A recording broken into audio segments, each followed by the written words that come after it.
भाषा सिर्फ बोलने का साधन ही नहीं, बल्कि यह किसी समुदाय की सामाजिक और सांस्कृतिक पहचान को दर्शाने का एक माध्यम होता है। हमारे देश भारत में लगभग 22 लैंग्वेजेस बोली जाती है, जिसमें हिंदी नेशनल लैंग्वेज है। बात करें अगर पहाड़ी लैंग्वेज की, तो कश्मीर से लेकर नेपाल तक पहाड़ी भाषा बोली जाती है, जिसमें हम उत्तराखंड की पहाड़ी भाषा कुमाऊनी की बात करेंगे। हमारे उत्तराखंड में 6 लैंग्वेजेस बोली जाती है, जिसमें हिंदी 100% बोली जाती है, जहां 5% संस्कृत पूजा पाठ में प्रयोग की जाती है। वहीं 50% गढ़वाली और 40% कुमाऊनी बोली जाती है। इसी के साथ साथ जौनसारी और उर्दू 2% से 5% तक बोली जाती है।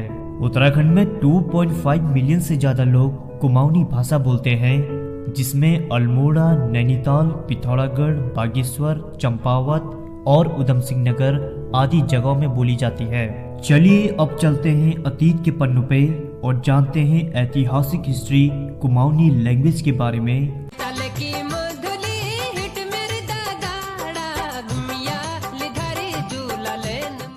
कुमाऊनी भाषा का अगर हम रुख करें तो यह हिंदी भाषा देवनागरी से ही निकली है, जो सरदा स्क्रिप्ट और टक्करी अल्फाबेट से बनी है। अगर हम अतीत के पन्नों का फिर से रुख करें तो कहा जाता है कुमाऊनी भाषा अल्मोड़ा से निकली थी, जो आगे चलकर नैनीताल और पिथौरागढ़ तक पहुंचकर पूरे कुमाऊं में फैल चुकी थी। ये भी ध्यान रखें कि उस समय चंपावत अल्मोड़ा जिले के अंदर ही आता था।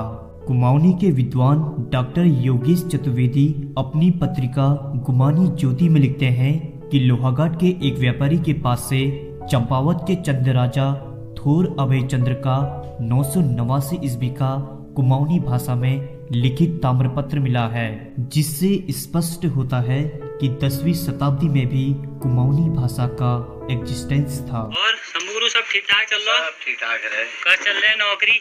आपकी नौकरी है, रिटायरमेंट नजदीक है। अरे हुनोल टाइम और तुम्हारे कस चल रहे रिटायर ले? तो सब है कि हूँ नमस्कार। अरे चलिए चाह बने। हाँ दोस्तों, आपको जानकर हैरानी होगी, लेकिन पूरे कुमाऊं में कुमाऊनी भाषा का प्रोनाउंसिएशन हर जिले में थोड़ा अलग है। जब बात कुमाऊनी भाषा की चल रही हो तो उत्तराखंड में कुमाऊनी फिल्म्स, सॉन्ग्स और अनेकों लोकगीत गाए और शूट किए जाते हैं। कुछ कुमाऊनी सॉन्ग्स इतने प्रभावशाली होते हैं जिनका फैलाव दिल्ली, हरियाणा और उत्तर प्रदेश सहित अन्य राज्यों तक